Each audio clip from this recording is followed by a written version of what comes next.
ఓం శివాయ గురువే నమః. శ్రీ గురుభ్యో నమః. ఈరోజు పంచాంగము 22/4/2024 క్రోధినామ సంవత్సరము, ఉత్తరాయణము, వసంత ఋతువు, చైత్రమాసము, శుద్ధ చతుర్దశి సోమవారం రాత్రి 2:44 వరకు, నక్షత్రము హస్త నక్షత్రం రాత్రి 7:35 వరకు, రాహుకాలము ఉదయం 7:30 నుండి 9 వరకు, గుళికా కాలము మధ్యాహ్నం 1:30 నుండి 3 వరకు, యమగండ కాలము ఉదయం 10:30 నుండి 12 వరకు, వర్జము తెల్లవారుజామున 4:20 వరకు, అలాగే దుర్ముహూర్తం చూసుకున్నట్లయితే మధ్యాహ్నం 12:24 నుండి 1:14 వరకు, మధ్యాహ్నం మరలా 2:54 నుండి 3:44 వరకు, అమృత గడియలు 12:57 నుండి 2:43 వరకు చెప్పడం జరుగుతుంది. ఈరోజు రాశి ఫలితాలను చూసుకున్నట్లయితే మేషాది మీనరాశుల వారందరికీ కూడా విశేషమైనటువంటి ఫలితాలు చెప్పడం జరుగుతుంది. ఈ విధంగా చూసుకున్నట్లయితే మేషరాశి వారికి గతంలో కార్యాచరణలో మీరు పెట్టినటువంటివి లేదా ఉద్యోగ ప్రయత్నాలు ఏవైతే చేసి మీరు అన్ని ఫలితాలు ఉండి జాప్యం అంటే మీకు చివరిగా అంటే ఇంటర్వ్యూలన్నీ పూర్తి చేసి మీకు ఉద్యోగ అవకాశం అంటే అపాయింట్మెంట్ ఆర్డర్ వచ్చి కూడా ఏదైతే మీరు వెయిటింగ్లో ఉన్నారో అటువంటి వారికి శుభ ఫలితాలు కనిపించేటువంటి సూచన ఉంది. లేదు విదేశీయాన ప్రయాణం కోసం మీరు చేసేటువంటి అర్జీలు ఏవైతే పెట్టుకున్నారో లేదా అప్లికేషన్ పెట్టుకున్నారో వాటికి కూడా సత్ఫలితాలు పొందేటువంటి సూచన కనబడుతూ ఉంది. వృషభ రాశి వారిని చూసుకున్నట్లయితే గత కొద్ది కాలంగా పెండింగ్లో ఉన్నటువంటి వ్యవహారాలు ఏవైతే ఉన్నాయో పూర్తి చేసేటువంటి యోగం మీకు కనబడుతుంది. అలాగే మిథున రాశి వారిని చూసుకున్నట్లయితే ఈరోజు మిశ్రమ ఫలితాలను సూచించడం జరుగుతూ ఉన్నది కాబట్టి జాగ్రత్త వహించడం మంచిది. కొత్త పనులు ఏవైతే ఉన్నాయో వాటిని ఆలోచించి మొదలు పెట్టాలి. అలాగే కర్కాటక రాశి వారిని చూసుకున్నట్లయితే ఆరోగ్యపరమైన విషయాల్లో కొంచెం జాగ్రత్త వహించడం మంచిది.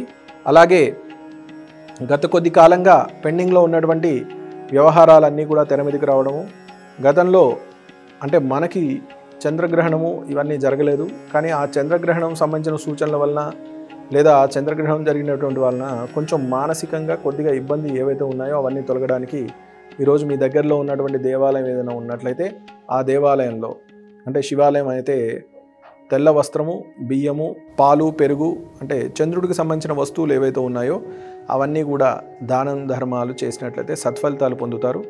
అలాగే సింహరాశి వారిని చూసుకున్నట్లయితే భాగస్వాముల ద్వారా కొంచెం ఇబ్బందులు కలిగేటువంటి సూచన కనబడుతూ ఉంది.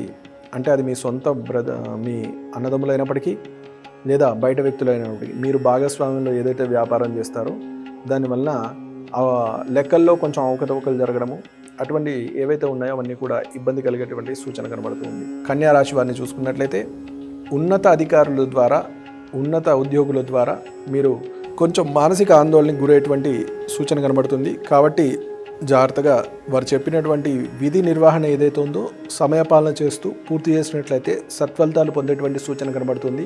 విద్యార్థులు చదువు పట్ల నిర్లక్ష్యం వహించరాదు. ఏదైతే మీరు చేస్తూ ఉన్నారో అవన్నీ కూడా చక్కగా ముందుకు చేసుకుంటూ వెళ్ళినట్లయితే సత్ఫలితాలు పొందగలుగుతారు. తులారాశి వారిని చూసుకున్నట్లయితే గత కొద్ది రోజులుగా పెండింగ్లో ఉన్నటువంటి వ్యవహారాలని మరలా ప్రారంభించి వాటన్నిటికీ కూడా సరైన దిశలో నిర్దేశం ప్రకారం ముందుకు తీసుకెళ్ళేటువంటి సూచన కనబడుతూ ఉంది. అలాగే వృశ్చిక రాశి వారు మీరు కుటుంబ సభ్యులతో కలిసి చక్కటి ఆహ్లాదకరమైన వాతావరణాన్ని పొందగలిగేటువంటి సూచన కనబడుతుంది. అలాగే కొంచెం ఖర్చుకు సంబంధించినటువంటి సూచన కనబడుతుంది కాబట్టి జాగ్రత్త వహించడం మంచిది. అలాగే ధనుస్సు రాశి వారిని చూసుకున్నట్లయితే శుభ కార్యక్రమాల్లో పాల్గొనడము, ఉన్నత అధికారులు లేదా సమాజంలో ఉన్నటువంటి ఉన్నతమైన వ్యక్తులు ఎవరైతే ఉన్నారో వారు మిమ్మల్ని గౌరవించి మిమ్మల్ని వారి యొక్క శక్తి కొలది మిమ్మల్ని సన్మానించడము ఇవన్నీ కూడా జరుగుతూ ఉంటాయి. అలాగే మకర రాశి వారిని చూసుకున్నట్లయితే ఆర్థికపరమైన లావాదేవీల్లో కొంచెం మీరు లాభం పొందేటువంటి సూచన కనబడుతుంది. కోర్టు వ్యవహారాలు మీకు అనుకూలంగా ఉండేటువంటి సూచన కనబడుతుంది. కుంభరాశి వారు శని లగ్నాత్ ఉండడం వలన కొన్ని కార్యక్రమాలు ఏవైతే మీరు చేపడతారో చేతిలో ఉన్న పనులు చేసుకోనివనేటువంటిది కనబడుతుంది. అలాగే ఇతరుల యొక్క కార్యక్రమాలు ఏవైతే ఉన్నాయో మీరు ముందుకు తీసుకువెళ్తారు. మీ సమయపాలన ఏదైతే ఉందో ఇతరులకు ఉపయోగపడుతుంది కాబట్టి జాగ్రత్త వహించడం మంచిది. ఈ వారం అంతా కూడా అదే సూచన కనబడుతుంది కాబట్టి జాగ్రత్త వహించడం మంచిది. అలాగే మీనరాశి వారిని చూసుకున్నట్లయితే మీ యొక్క ఆహారపు అలవాట్ల వల్ల మీ యొక్క ఆరోగ్యం క్షీణించేటువంటి సూచన కనబడుతుంది కాబట్టి మీరు తీసుకున్నటువంటి ఆహారం సక్రమమైందండి సమయపాలన ప్రకారం తీసుకున్నట్లయితే సత్ఫలితాలు పొందగలుగుతారు. ఈరోజు విశేషంగా సోమవారము హస్త నక్షత్రం అంటే చంద్రుడి నక్షత్రం ఉండడం వల్ల మీ దగ్గరలో ఉన్నటువంటి శివాలయంలో స్వామివారికి క్షీరాభిషేకం పాలతోటి అభిషేకం చేసినట్లయితే సత్ఫలితాలు పొందుతారు. అలాగే సాయంత్రం కొంచెం పెరుగు నైవేద్యం పెట్టి చంద్రుడికి పెరుగు నైవేద్యం పెట్టినట్లయితే మానసిక ఆందోళన, మానసిక ఒత్తిడి ఏదైతే ఉందో అది కూడా నివృత్తి చేయబడుతుంది. నా పరిజ్ఞానం మేరకు 12 రాశి వారికి కూడా ఈరోజు ఈ యొక్క రాశి ఫలితాలను చెప్పడం జరిగింది. శుభం భూయాత్.